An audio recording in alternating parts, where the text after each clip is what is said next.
Hi, my name's Chris Chaplin and I'm an embedded technology specialist for Intel in the UK. Today I'm going to be talking about the challenges of cryptography and how we can potentially mitigate this with cryptography potentially changing throughout the lifetime of our products. Now, we all expect to be able to have secure communications and protecting our data, and we expect encryption and authentication pretty much in everything that we do.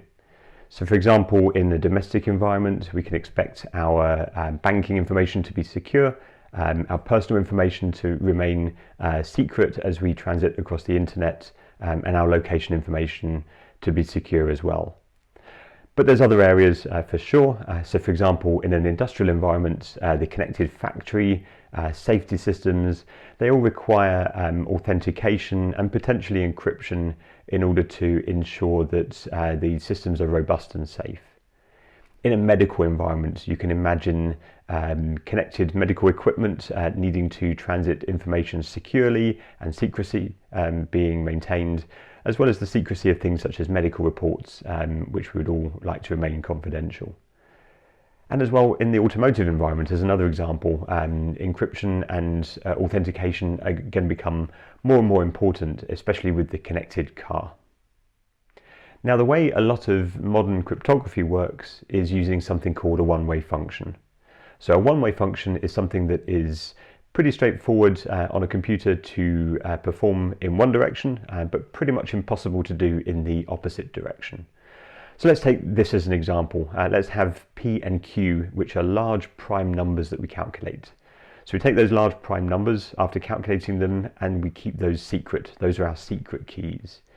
But we also multiply those together to make the large number n. So P and Q multiply together to make n, and n is another even larger number, but that becomes our public key. So the fact that this is a one-way function is that if you know P and Q, it's very easy to work out n. You just multiply P and Q together. But if you've got the large number n, it's actually pretty much impossible, apart from using brute force, to actually work out two prime numbers that are multiplied together to get that number. And so this is a one-way function.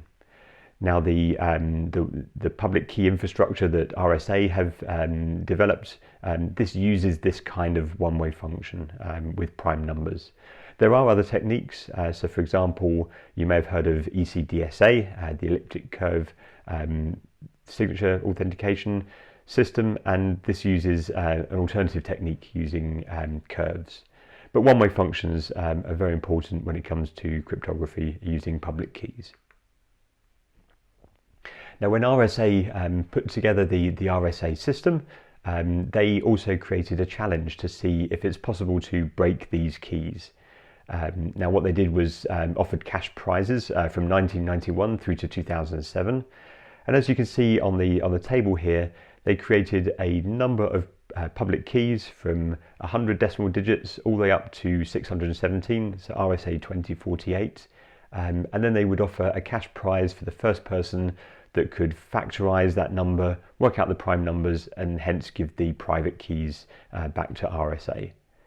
So as you can see from 1991, the first number, RSA 100, the 100 being 100 decimal digits, that was factored on April the 1st, 1991 by Arjun K. Lenstra, and then they were able to get the first prize of $1,000. As you can see through, the first few keys were really factorized in the first few years, and things take a bit longer as we go down the list. Now, a 330 binary digit key to a 364 binary digit keys, that's not a third more complicated. It's actually many factors. Every time you add a binary digit to a private key, to a public key, in actual fact, it's almost double as complex to factorize. And so as we go down this list, we can see time stretching along. But as it stands today, in 2009, a group with Thorsten Kleingren were able to factorize RSA 768, which is 768 binary digits. They would have got $50,000, but the RSA actually stopped in 2007. I guess they saw the writing on the wall for some of these larger factorizations. But we can see that with RSA 768, this isn't something that someone did on a single computer. In actual fact, it took almost 2,000 years of single core computing power on a 2.2 gigahertz AMD processor in order to be able to create this factorization. So as the numbers get larger, it does become more and more computationally difficult to be able to factorize them. But certainly it's been proven that with enough resources, a factorization of a 768-digit public key can be achieved. Now these were using pretty much brute force. There were some techniques to it, but using cloud-controlled PCs, clusters of PCs. But there is also another way to factorize prime numbers. There's a mathematician, Peter Shor. He came up with Shor's algorithm, and this has a number of steps to it. The first 3 steps are pretty classical. You can run those on a computer. You pick a random number, work out a greatest common divisor, and do some other comparative logic on that. But then step number 4 actually is a bit special because this is using something called a quantum period finding subroutine. And in order to use a quantum period finding subroutine, you need to use a quantum computer. Traditional computers don't have that ability. It's something specific to quantum computers in order to achieve this. But then 5, 6, and 7, the final steps are classical parts again. These can be performed on a standard computer as well. And using this technique, you can work out a way to factorize a number into the prime numbers that it's derived from. So how are we going with factorization and quantum computers in general? Well, quantum computers do come up in the news every now and again, especially when there's been a particular breakthrough. We can see here in 2001, we were able to take the number 15 and factorize it into 3 and 5. It's something that pretty much anyone can do, but it's a bit more complex to do it on a quantum computer, so taking some time to catch up. In 2012, we could factorize 143. We see the complexity increasing through 2014 and 2016. In 2017 and 2018, IBM, Intel, and Google each reported testing quantum processors containing 50, 49, and 72-bit qubits, respectively. So a qubit is a quantum bit, and it's a measure of the complexity of the quantum computer. And in 2019, IBM launched a first commercial integrated quantum computing system with a 20 qubits of complexity. So if we were to take a 2048-bit RSA key, we'd actually need about a 4,000 qubit quantum computer in order to be able to factorize that. And so we're a way off yet from being worried with those numbers, but we can see that things are progressing steadily over time, and the complexity of these systems is increasing, and breakthroughs still continue to happen. So when should we start to worry? Well, as with anything that's speculative, you get different opinions. So one of the more aggressive opinions that I could find was that of Dr. Mark Jackson. He's a theoretical physicist at Cambridge Quantum Computing, and he stated that we could be as little as 5 years away from technology that could factorize larger numbers that could cause encryption to be broken. Looking at another source, the NSA have requirements for their contractors on the particular technologies that they use, and they've documented that they're worried about systems that could defeat traditional technology within a few decades. And so they're requiring contractors that are creating systems that are going to be out in the field for more than a decade or so to already start implementing quantum secure algorithms against this kind of cryptographic attack. So when we look at cryptography, we need to really identify what kind of secrets we're storing. Are these secrets that only have short-term value, or are these secrets that also contain long-term value? And the reason for this is clear. So a short-term secret only needs to be protected for the short term. And so if we were to take the example of quantum computers breaking cryptography in 5 years' time, we could say that we're not so worried about short-term value secrets being cracked because they won't contain any value in 5 years' time. So for example, a session cookie for a banking session that may expire after 10-15 minutes, or a password from a token generator that rotates every couple of minutes. Those kind of secrets are short-term in value. They're very valuable at the time, but the computing power today that would be required to break those, the value of those secrets will have disappeared before the data could be extracted. But some data do contain long-term value that must be protected. So for example, medical records or Bitcoin wallet credentials, social security numbers, those things can contain value over a much longer period of time, some 10, 20, 30 years into the future.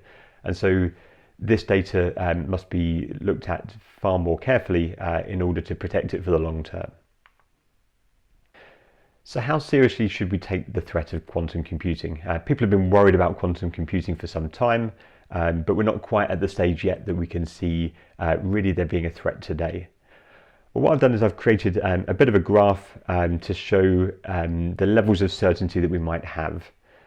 So in the bottom corner, we have longevity of data value, so how valuable is the data after so many years. And if the data that you're protecting is only of short-term value, say it's only a year's worth of value, and then that data is no longer valuable, then we don't necessarily have a problem with shipping products today that use traditional cryptography. But we've also got to look at the other scale, and that's the years that the units are going to be used. So if you're making a product that's going to be in the market for a great amount of time, we may need to assume that quantum computing may have progressed within that time, and so your system would need to be updated when it's out in the field. So even if you were holding data that only had value of 1 year, but your product was in the market for 20 years, we could possibly have the scenario where quantum computing becomes a concern within the lifetime of your product. Now you can see the green moving over, transitioning into red, depending on how long your product is in the market, as well as how long the data is of value. And so you can see there's a definite green area, kind of around the 5 years on the units being in the field and the longevity of the data. Then we get into increasing concern, and then we've got very much a red area where if you're going to be in the market unchanged for 20 years or more, which is possible for some military equipment, for example, or you're holding data that has value over 20 years into the future, then we would probably suggest that the product should go to market with quantum secure cryptography today. Now the green area and the red areas are really clear what you need to do. So the green area, one would argue that there's not really much risk, and you could go to market using traditional cryptography. The red area, products should go into the market with whatever state-of-the-art cryptography we have today that is quantum secure. But what we find is that a lot of products are actually in this middle area. So what do we do if a unit is going to be in the field for, say, more than 5 years from today, or the data value is getting to that stage where it's kind of 5 years plus? We start to become less certain as to what we need to do in those scenarios. Now the challenge is we could define everything as going to market today with quantum safe cryptography. That would be one potential solution. The trouble is quantum safe cryptography is an evolving set of standards, and there's not just one way of doing things. Now what we tend to find with cryptography is things become more stable as they've been tested by mathematicians over time. And so we can't actually say today whether a particular standard is going to win, which are the best, and if there's any vulnerabilities in any of the standards that we're potentially recommending. And so whilst the standards are still being developed and evolved, there's a hesitance to use these unless it's absolutely necessary. As well, the trouble with using quantum secure algorithms is because they're new, we don't really have a lot of built-in support for those in our current CPUs. Now, if you look at pretty much any CPU family, Intel, AMD, ARM, Power8, they all have built-in engines that deal with common cryptographic standards such as AES. And this means that these processors really work very efficiently and very quickly at implementing cryptography such as AES. If we were to move over to a quantum secure algorithm, we couldn't necessarily use those functions. So how do we accelerate algorithms when standards are changing? Now, traditional CPUs are fantastic at the current cryptographic standards. If a device is going into the field and it requires a new standard, then you end up with a challenge. So if we have to change the standard while the device is in the field, say we've got a device that's out in the field for 20 years in an industrial system, we may well need in the process of that device to move over to a quantum secure algorithm. And then we can't use the existing acceleration anymore, such as the AES engines that are in our processors. So how do we develop today whilst also being able to adapt to tomorrow's needs when we're not really quite sure what those needs are? Now, whenever a standard is evolving and an acceleration needs to change over time, programmable logic can be an ideal solution. Intel FPGA devices are really a very scalable solution, amongst other things, to acceleration. So we've got a range of devices from the Stratix class devices, which are the highest performance. We have data center cards that incorporate those into systems for acceleration. We've got low-cost devices containing embedded processors, such as ARM Cortex-A9, Cortex-A53 devices, and they can replace embedded processors on a board, whilst also having a sea of programmable logic that can be used for acceleration of functions. And then we have extremely low-cost devices, such as our Max range of devices that can be discretely fitted into any system as a complementary accelerator to a low-cost, low-power processor. But what about configuration and processor boot? We've been talking about acceleration and the algorithms changing, but as well with SoCs and those kind of devices, we also have secure boot and authentication of software. Well, soft cores can benefit from evolving standards quite easily. If we have a Neos soft processor with secure boot, we could potentially reconfigure the FPGA for whatever standard, whatever crypto engine we would like to use moving forwards in 5-10 years time. Hard cores run faster, and also they have secure engines in there, such as the Stratix 10, Agilex, and onwards SoCs, and they have a block called the Secure Device Manager that has hardened crypto engines in order to be able to authenticate software and configuration bit streams prior to the device coming up. And prior to the device coming up, we don't have any programmable logic, and so it's very difficult. We can't really adapt those things over time. One of the key things that we have with the Intel Secure Device Manager, as I say, that's in Agilex, Stratix 10 and onwards, is that the Secure Device Manager consists of triple redundant processors with Intel developed firmware that goes on top of those. And so whilst we can't change the cryptographic engines, the hardware engines on the fly, we can control the firmware and deploy those after a device is launched. So not quite the same flexibility as we have with a crypto accelerator that can completely change, but we can upgrade firmware after the device is deployed with the Secure Device Manager in order to adapt to evolving standards. So just some final thoughts on this topic. Question the importance of security, not just when your product is launching, but over the lifetime of your product. Are you having data in your devices that needs to be secured for the long term? Is your device going to be in the market for more than 5 to 10 years? In which case you need to really think about the evolving standards for cryptography and the potential threat from quantum secure computing being required. Data with short-term value may be safe today, but steps could be required in the future to secure your product.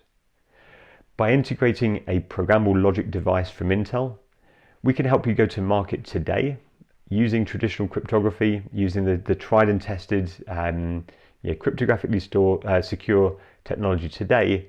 But what you've done is you've bought yourself some flexibility. And so as things change over time, you have the ability to mitigate those with a software update an FPGA configuration update, and then be able to keep your device robust in the field for decades to come.